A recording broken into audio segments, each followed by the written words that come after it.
never say. I've been on my grind for 7 days. Need a race, swear to God I'll never be the same. TBH, TBH, yeah.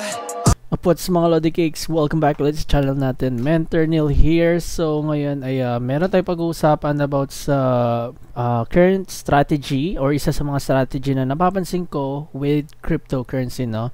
And syempre ang gagamitin natin dito yung Bitcoin kasi alam niyo naman, Bitcoin yung lagi kong ginagamit for TA ng crypto. Mas tiwala ako dito sa mga sentiments or mga confluences na pinapakita niya every time na naghanap ako ng trading setups. Okay? Yung confluences na ginagamit ko, no, iba-backtest natin, papakita natin, titingnan natin if hindi lang siya nag-work ng isang beses, kung nag-work ba siya every week. Okay? So, ang ginagamit kong confluences ay mostly ay external liquidity sweep o yung mga previous liquidities. Ito yung previous high of the week, previous low of the week, o yan naman weekend high, weekend low, no? Tapos yung Tuesday or Wednesday weekly reversal point. So itong Tuesday, Wednesday reversal point, makikita natin to dito sa itong mga weekly cycle na to. So make sure panoorin muna natin to, no. Tapos itong mitigation shift, ituturo ko sa inyo ano itong mitigation shift. Meron tayong video niyan, ito, yung ICT breaker block and mitigation block.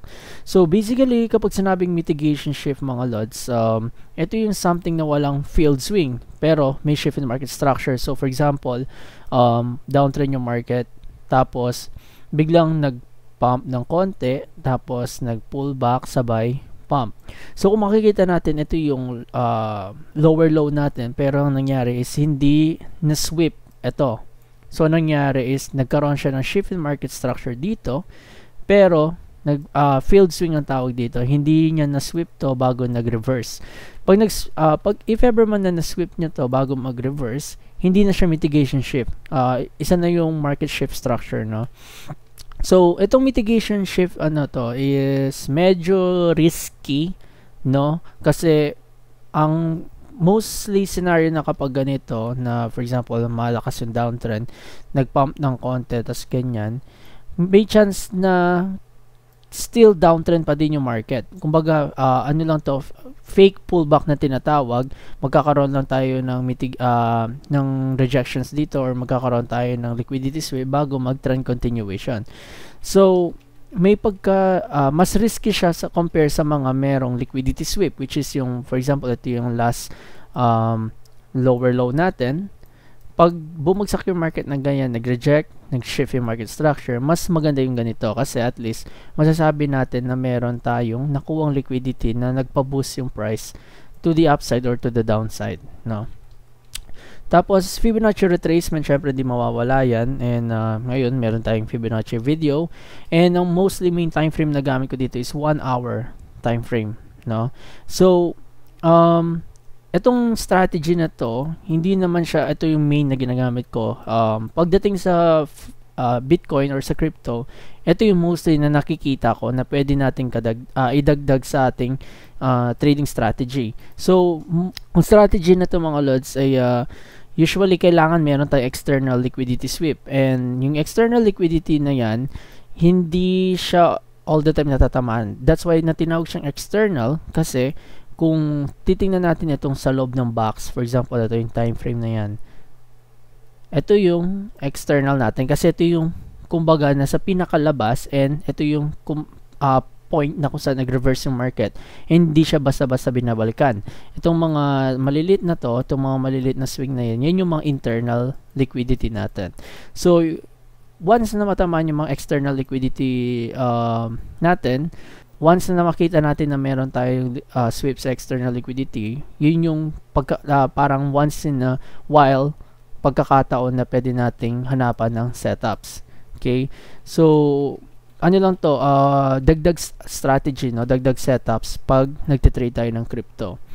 So, titingnan natin, no, ang gamit ko is perpetual pairs. Ito yung mga may futures na name. For example, ito Bitcoin, USDT, perpetual futures. Kahit anong broker ba yan, basta perpetual pairs. Kasi, ang napansin ko, sa mga spot mga lods ay hindi masyadong volatile yung movement. Unlike dito sa perpetual pairs dahil contracts lang to and mabilis ma-expire, mabilis ma-liquidate.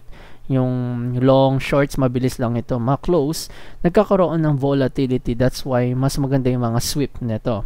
Okay, so kung magte-trade kayo and futures gamit nyo, I suggest na gamitin nyo yung mga perpetual futures na yung name niya may perpetual futures, kasi mas makikita natin yung mga liquidity sweeping doon. Okay, so kung titingnan natin to, meron na tayong mga weekly setups or weekly range, no? So panoorin nyo yung dito. Yan, ito yon, linggo-linggo with crypto. Andyan yung weekly range natin, tinuro ko dyan. So magsisimula tayo dito sa February 13 hanggang February 17. So kung mapapansin natin dito sa part na to, yan, nakita nyo yan, nagkaroon tayo ng sweep. Okay, so nagkaroon tayo ng sweep dito sa area na to. Now, ang mangyayari dito, hindi siya magiging mitigation block. So basically, this is our just regular market shift. No, this is a regular liquidity sweep na merong market structure shift. No, so ito yung market structure shift natin, nabasag siya. No, then kung mapapansin natin, meron tayong displacement dito. Meron tayong OB na ginawa niyang POY.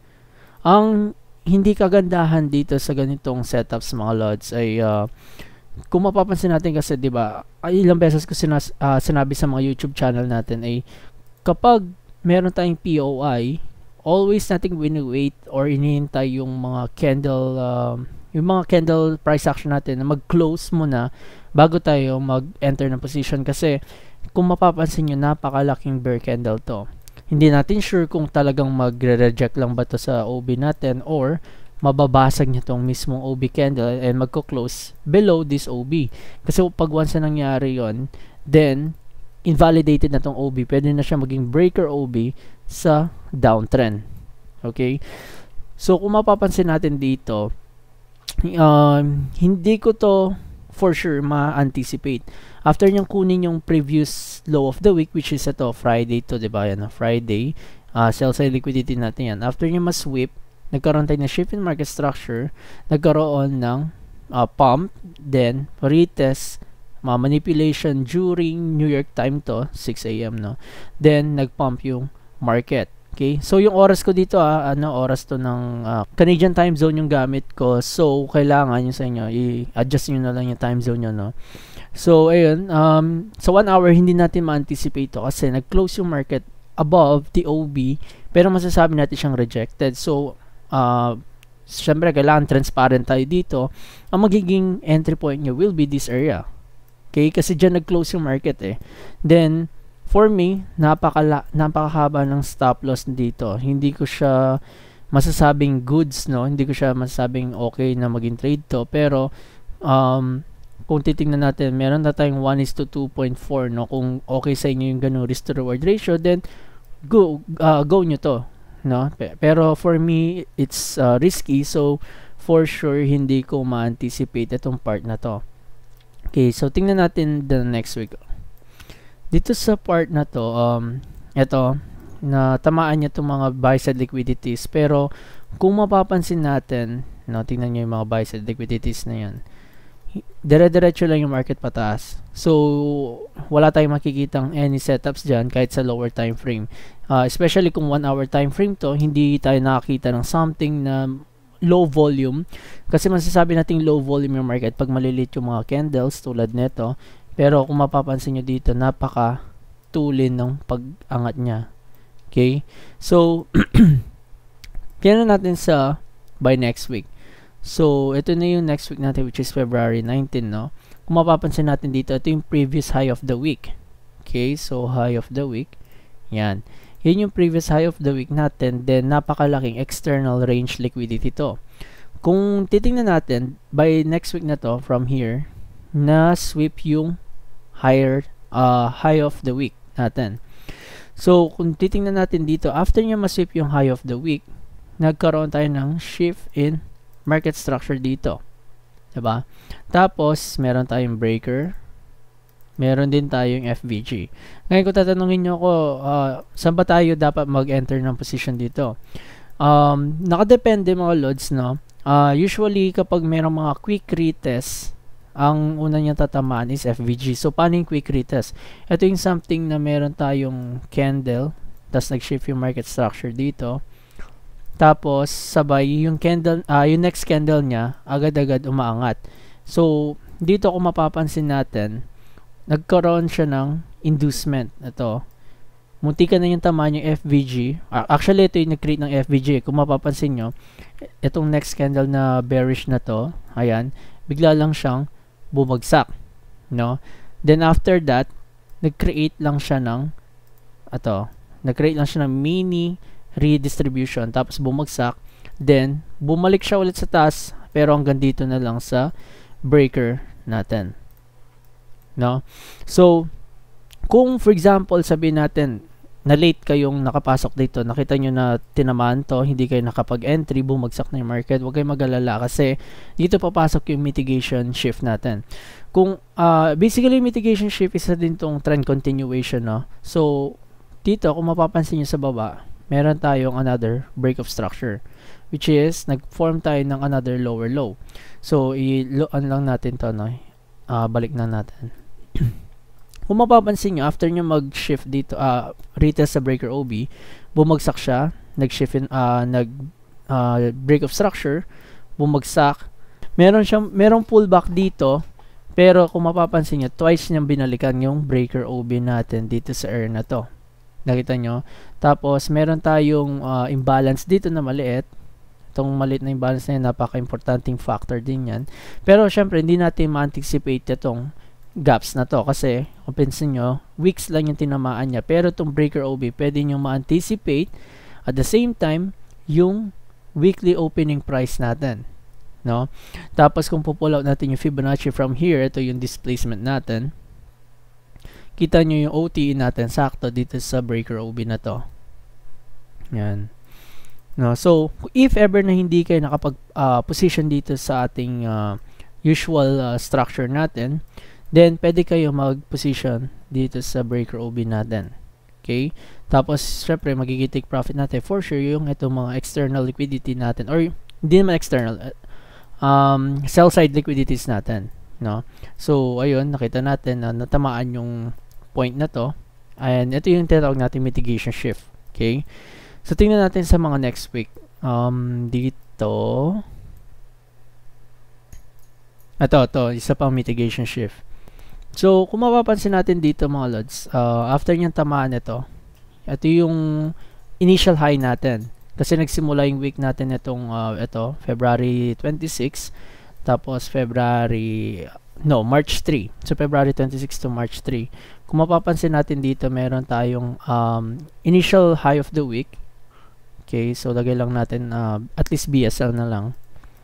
Yan. Kung mapapansin natin dito, masdan yung structure niya, 'di ba? Nag-pump yung market pataas, unhealthy, no? So pag may unhealthy market structure, hindi natin makikita yung swing nito, kaya wala tayong masyadong market shift structure dito, no?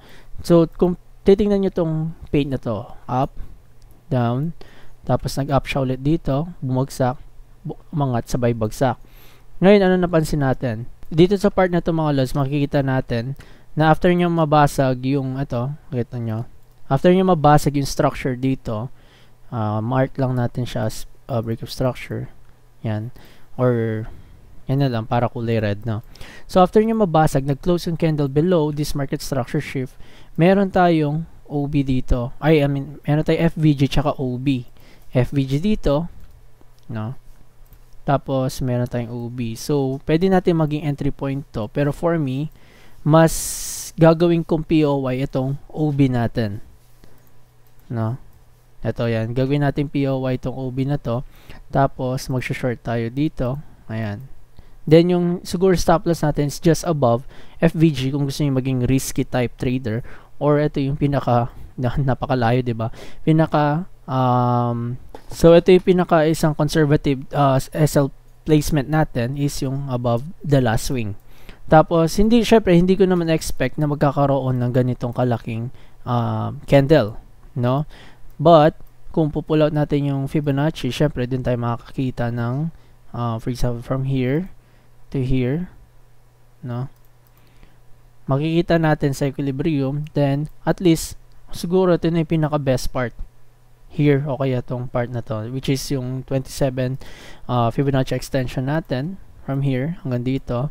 And yun, meron nga lang tayong 1:1.50 na risk to reward ratio kapag nasa conservative trade tayo. Pero kung maglalagay lang tayo above DFVG, kasi ito yung pinaka last line of defense natin, then meron tayong 1:3, which is a good risk to reward ratio, no?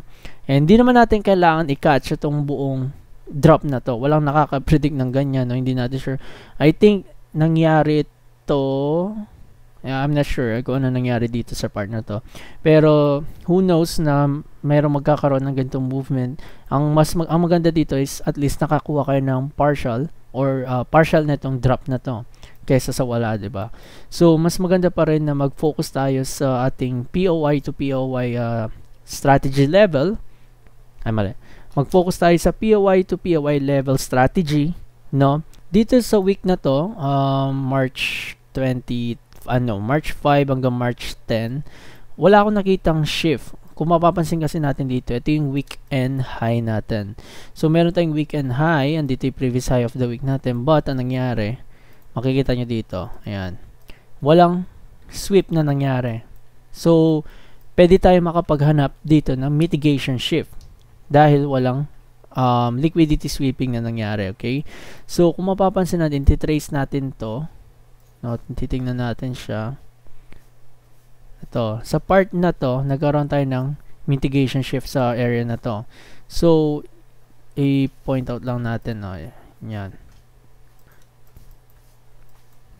Kung mapapansin natin, napaka ng wicks natin dito, napakalaki ng candles natin dito. And I believe I'm not sure kung ano nangyari, pero napaka volatile ng ganitong candle. So for sure hindi ko to papasukan, no, medyo delikado, no, kung sasabihin natin. Pero meron tayong OB dito, kung makikita nyo to, hindi pa rin siya worth it, no, for me, kasi inaantay ko yung candle na mag-close. Then ayun, nag-close siya dito sa area na to, then hindi na siya bumalik. So kung mag-short kayo, syempre kung magiging kung magiging conservative trader tayo, for sure ito yung magiging entry point nyo. Yung ibang type of trader, mga lods, or minsan ako ginagawa ko, is aggressive. Ano yung ibig sabihin aggressive? Ito yung something na pag natamaan na sa POI natin, doon tayo mag-enter ng position. Pero risky siya compare sa other type of trading. Kasi mga lods, kapag umangat yung market, and sabi ko nga sa inyo, pwede magtuloy-tuloy ito pataas. Pwede niya mabasag itong OB, pwede niya, especially wala pa siya nakuwang liquidity, external liquidity. That's why sinabi ko, mahirap yung mga mitigation shift. Pero ito yung mostly napapansin ko sa crypto, no? That's why if magte-trade kayo ng crypto, kailangan handa kayo and maging mapagmasid kayo sa mga price action niya, kasi hindi siya basta-basta. Dahil solid yung mga manipulation dito, and solid yung mga wicks, yung mga SL placement natin. And kung di matibay ang loob nyo, wag mo na kayo mag-trade ng crypto. I believe mas maganda magsimula kayo sa Forex, kasi regulated ang Forex market, and at least makikita natin yung mga magagandang setups doon. Pero usually nakukuha ko sa risk to reward ratio ng Forex sa 15 to 1 hour time frame trading is around 1:4, no? 1:4 risk to reward ratio, which is not bad, no? Pero kung gusto niyo namang magagandang risk to reward like 1:5, 1:7, which is minsan lang mangyari, no? Pero sa crypto nangyayari 'yon. Okay? So ayun, nakita natin if ever gusto niyo pumasok sa mga ganitong type of trading, no? Then meron kayong 1:6.5 risk to reward, kukunin niyo yung mga previous low of the week, yung weekends, SSL weekends, or yung weekend low natin. So yan, makikita niyo na nakuha siya, then bumagsak ang market. Okay? Then lastly, ito, meron tayong another mitigation shift.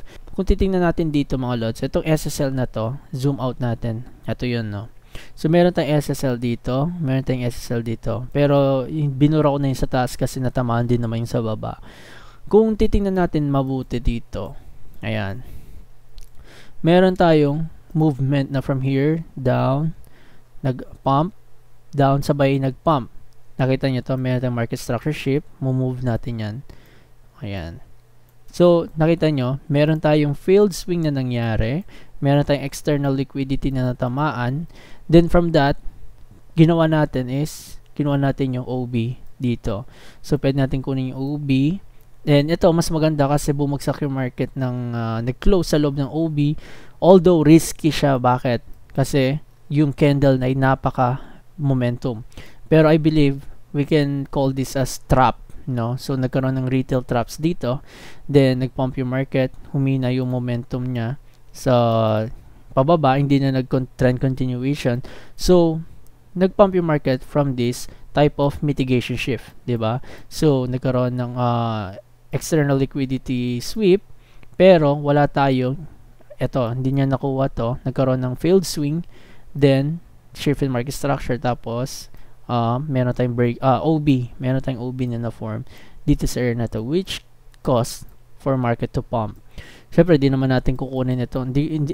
Tinawag ko to sa Discord, pero hindi ko naman in-expect na lilipat to hanggang 28,000.